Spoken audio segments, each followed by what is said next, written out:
American যারা বলতেই মানুষরা আছে, ওরা কি করে, যখন ওরা দেখে যে ওদের ছেলেমেয়েরা কাজ করতেছে তখনই ওরা ওদের রিটায়ারমেন্ট অ্যাকাউন্ট একটা খুলে ফেলে। আমি যদি রিটায়ারমেন্ট অ্যাকাউন্টে যদি আমি এখন 24,000 টাকা ঢুকাই, তাহলে ওই 24,000 আমার এখন বর্তমানে ট্যাক্স দেওয়া লাগবে না। ডিভিডেন্ডের ব্যাপারে কি একজন ক্লায়েন্ট চাইলে কি ওনার মতো করে সেই ডিভিডেন্ড স্টকগুলো বা ডিভিডেন্ড যেটি আপনার ভাষায় যে এন্টারটেইনিং বা গেমলিং এগুলো বাদ দিয়ে কি উনি ওনার মতো কাস্টমাইজ করতে পারে?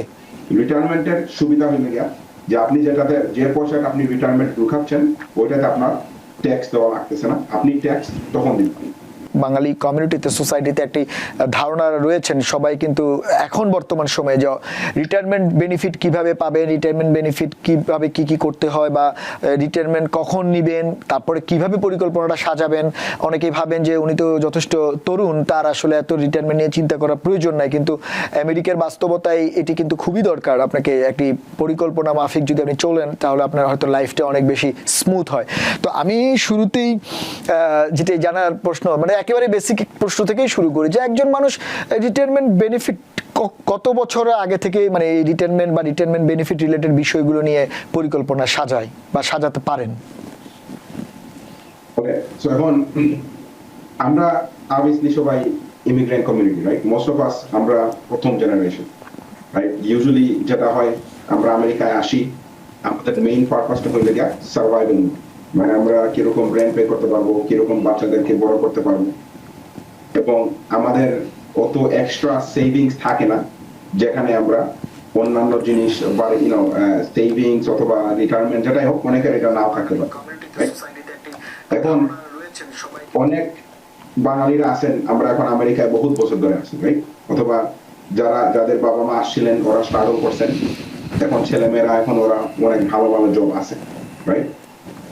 এখন আমাদের যারা ওই পজিশনে যারা আছেন, যাদের মোটামুটি ছেলেমেয়েরা ভালো ইনকাম করতেছে এবং আপনারাও ভালো ইনকাম করতেছেন, আপনারা এখন বর্তমানে অলরেডি যারা তরুণ রয়েছেন, রিটায়ারমেন্ট স্ট্র্যাটেজির চিন্তা ভাবনা আপনাদের করা উচিত। কারণ আপনারা যদি দেখেন, they talk about American dreams, right? What is American dreams? American dreams হলো একজন মানুষ আমেরিকা আসার পরে আমেরিকানদের মতো একটা বাড়ি কিনতে পারবে, গাড়ি কিনতে পারবে এবং হ্যাপিলি থাকতে পারবে for the rest of his life, right? এখন আপনি কাজ করতেছেন, রেন্ট পে করতে পারতেছেন, বাড়ির মর্গেজ পে করতে পারতেছেন, অসুবিধা নেই, কারণ আপনার একটা লাইফস্টাইল তৈরি হয়েছে, রাইট? এখন আপনার লাইফস্টাইলে একটা সার্টেন লেভেল আপনি থাকতেছেন। এখন আপনি যখন রিটায়ারমেন্ট এজে যাবেন, অথবা আপনি যখন একটা বয়স হবে যখন আপনি আর কাজ করতে পারবেন না, তখন আপনার কি হবে, আপনি কিরকম ওই লাইফস্টাইলটা তখন মেনটেন করতে পারবেন, how are you gonna do that, right? এখন ওইটার কারণে আই থিঙ্ক সবাই রিটায়ারমেন্ট প্ল্যানিং করা উচিত। এবং কোনো বয়স কখনোই যে একটা আপনারা রিটায়ারমেন্ট সেভিংস যে কোনো বয়স থেকে শুরু করতে পারেন।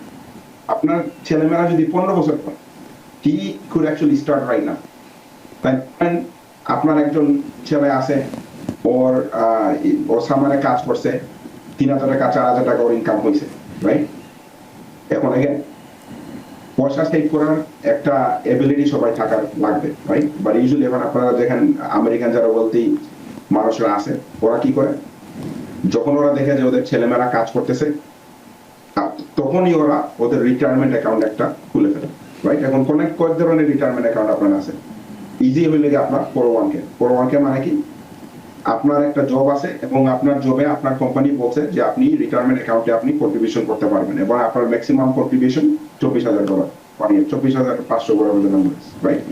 তার মানে হইলে আমার স্যালারি ধরেন $100,000 এবং আমি যদি রিটায়ারমেন্ট অ্যাকাউন্টে যদি আমি এখন 24,000 টাকা ঢুকাই, তাহলে ওই 24,000 আমার এখন বর্তমানে ট্যাক্স দেওয়া লাগবে না, ওকে? আমি বাকিটাতে ট্যাক্স দিই।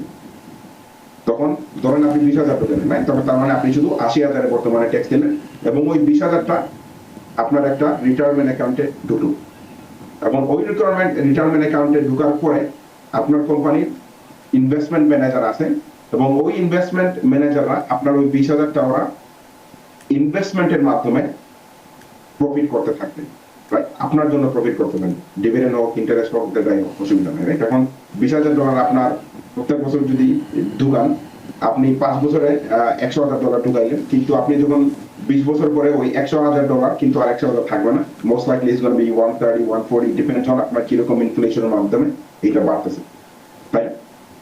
এইটা হলে গিয়ে basically the idea of retirement. কারণ আপনি যত আর্লি রিটায়ারমেন্ট সেভিং করা শুরু করবেন আপনার তত আপনারা সেভিংস থাকতে পারবেন।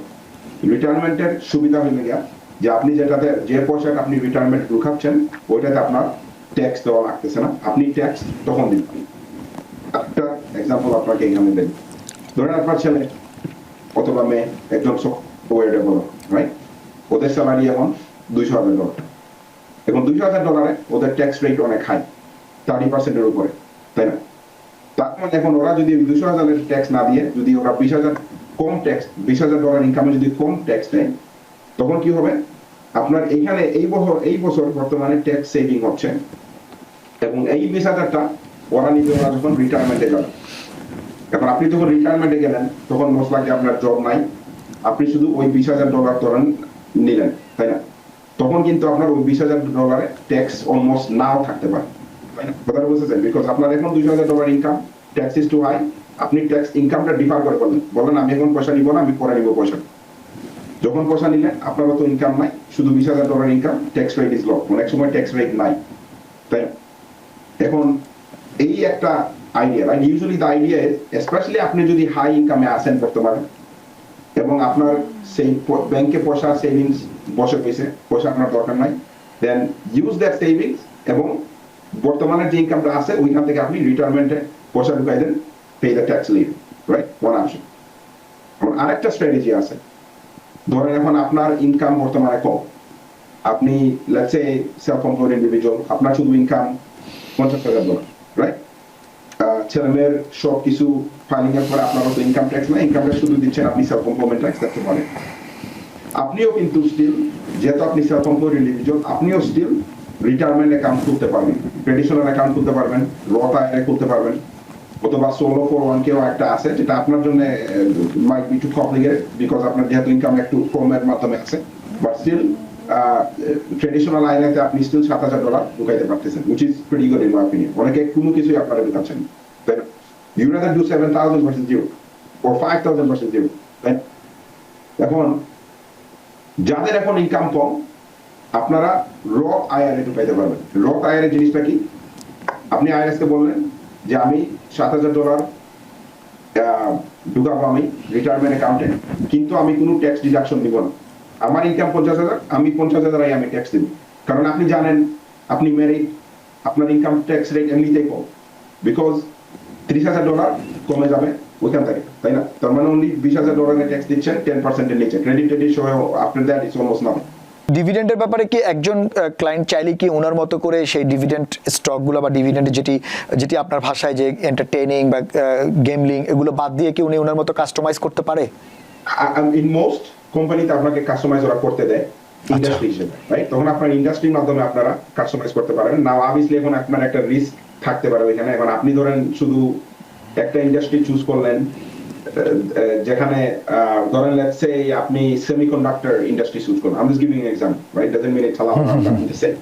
তো আপনার কি হইলো জিনিসটা ওইখানে আপনার পুরো রিস্কটা একটা ইন্ডাস্ট্রিতে পড়ে, তাই না? তখন কোনো কারণে যদি সেমিকন্ডাক্টর ইন্ডাস্ট্রি যদি এখন হিট হয় তখন আপনার পুরো পোর্টফোলিওটা আবার ডাউন, তাই না? রিটায়ারমেন্টের স্ট্র্যাটেজি হলে আপনার ডাইভার্সিফিকেশন করা লাগে, যেখানে আপনার এমন ডাইভার্সিফিকেশন আছে আপনার একটা ইন্ডাস্ট্রি ডাউন হইলে আরেকটা স্কিল কভার দিচ্ছে অথবা প্রাইস পাবে, that's the way to go.